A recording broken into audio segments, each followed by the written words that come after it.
जय श्री कृष्ण। अधरम मधुरम वदनम मधुरम नयनम मधुरम हसितम मधुरम। अधरम मधुरम वदनम मधुरम नयनम मधुरम हसितम मधुरम।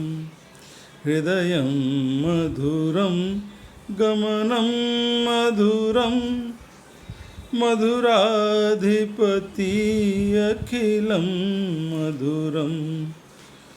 अधरं मधुरं वदनं मधुरं मधुराधिपति अखिलं मधुरम। जय श्री कृष्ण। बोलो वृंदावन बिहारी लाल की जय। बोलो बांके बिहारी कृष्ण कन्हैया की जय। बोलो राधा प्यारी के कन्हैया की जय। बोलो लीलाधर श्री कृष्ण भगवान की जय। तो सत्संग का आनंद तो इसी में है कि भावमय भक्ति की जाए भगवान की। भगवान श्री कृष्ण जिनको याद करते ही, जिनका स्मरण करते ही हमारा हृदय, हमारा मन, हमारी आत्मा, हमारा रोम रोम प्रफुल्लित हो उठता है, ऐसे भगवान श्री कृष्ण को मेरा नमन है। मैं उन्हें बारंबार प्रणाम करता हूँ।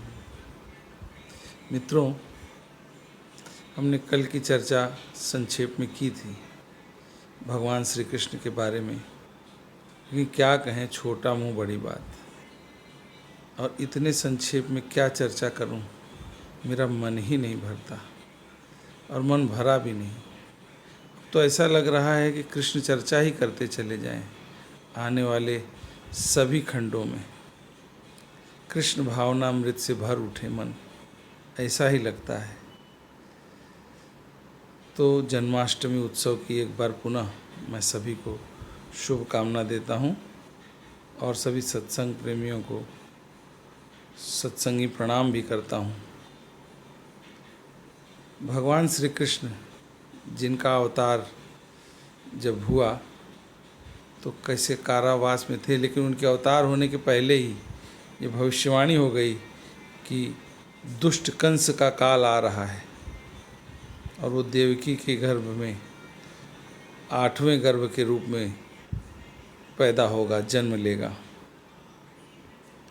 कंस ये जानता था और उसने पूरे इंतजाम किए, लेकिन भगवत माया उसकी सारी व्यवस्था धरी की धरी रह गई।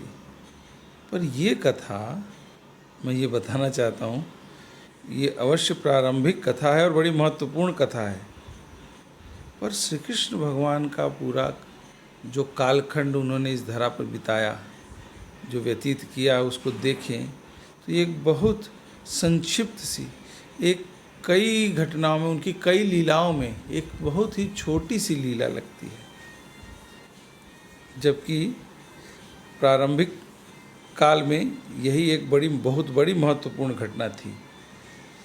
और मुख्य रूप से कंसवध जो है उनके हाथों लिखा था, या उनके हाथों उसकी भविष्यवाणी थी, आकाशवाणी थी, इसलिए हमें ये एक बड़ी घटना भी लगती है। पर असल में उनके जीवन काल का जो कालखंड देखा जाए, जो उन्होंने यहाँ व्यतीत किया मानव रूप में लीला करते हुए, उसमें एक बड़ा ही संक्षिप्त एक छोटी सी घटना है, जिसे एक चर्चा करके और फिर कहाँ से कहाँ चले गए महाभारत तक।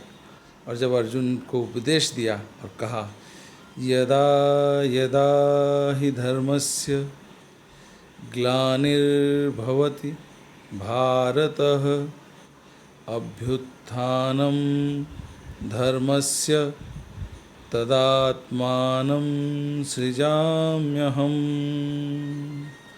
मैं ही वो भगवत स्वरूप हूँ, मैं ही वो भगवान हूँ जिसकी सब पूजा करते हैं, जिसकी सब आराधना करते हैं।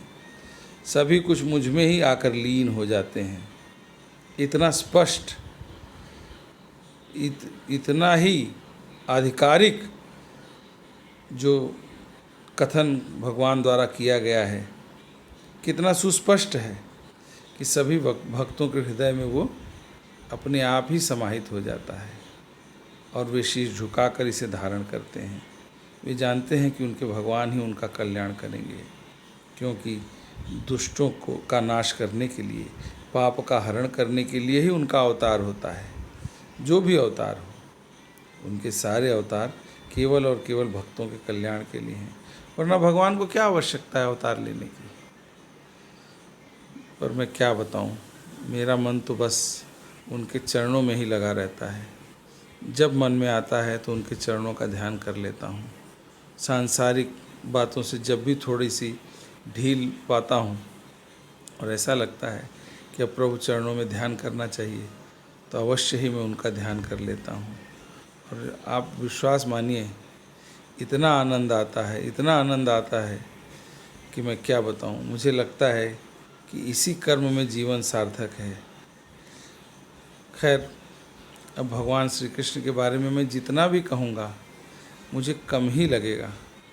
कितनी लीलाएं हैं, कितनी बातें हैं।